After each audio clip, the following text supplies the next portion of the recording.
किसी ने बड़े कमाल की बात कही है कि अगर आप उस वक्त भी मुस्कुरा सकते हैं जब आप अंदर से टूट गए हैं, तो यकीन मानिए इस दुनिया में आपको कभी कोई हरा नहीं सकता।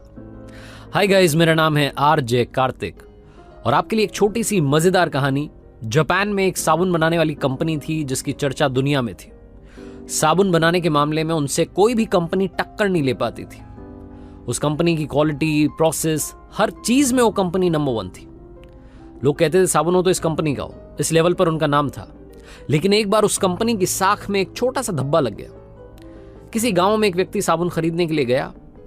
जब साबुन का बॉक्स घर लेकर के आया डिब्बा, तो डिब्बा खाली निकल गया।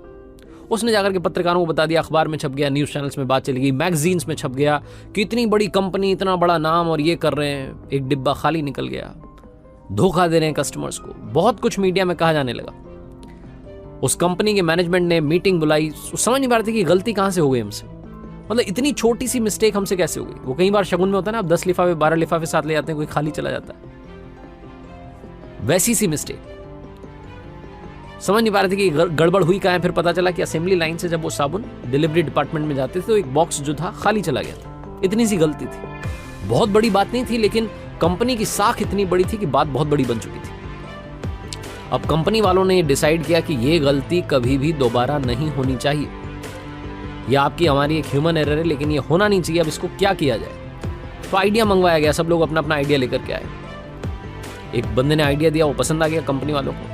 आइडिया ये था कि जो असेंबली लाइन है उसके आखिरी में एक एक्सरे मशीन लगवाएंगे और एक हाई रेजोल्यूशन वाला मॉनिटर रखवाएंगे, कंप्यूटर रखवाएंगे, जिससे कि वहां एक व्यक्ति बैठे और वो चेक करता रहे कि कोई डिब्बा खाली तो नहीं जा रहा। अब उसके लिए खर्चा होना था, मशीन के लिए ऑर्डर दिया गया, उस एक व्यक्ति को अपॉइंट किया गया।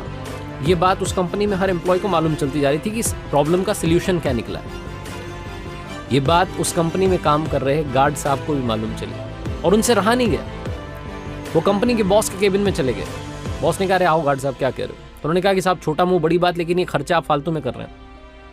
तो जो कंपनी का बॉस था उसने कहा कि अरे गार्ड साहब, आपको मालूम नहीं है, हमारी कंपनी की साख पर धब्बा लग गया और आप कहाँ समझेंगे ये सब। हमें ये करना ही होगा ताकि कभी भी ऐसी कोई छोटी सी गलती ना हो। बहुत छोटी गलती थी और हमारी कंपनी के लिए कितना बड़ा नुकसान हो गया। गार्ड ने कहा कि नहीं, मैं नहीं कह रहा हूं कि आपको सुधारना नहीं है, सुधारिए, लेकिन इतना खर्चा करने की जरूरत नहीं है। गार्ड साहब ने जो कहा सुनिएगा। गार्ड साहब ने कहा कि वो आप एक्सरे मशीन लगवा रहे हैं, मॉनिटर रखवा रहे हैं, एक आदमी बैठा रहे हैं, इतना करने की जरूरत नहीं। असेंबली लाइन से जब वो साबुन जो है, साबुन के बॉक्सेस जा रहे हैं डिलीवरी डिपार्टमेंट की तरफ, तो वहां पर एक बड़ा हाई स्पीड का इलेक्ट्रिकल पंखा लगवा दो। लाइट वाला पंखा हाई स्पीड में चलेगा, तेज हवा फेंकेगा।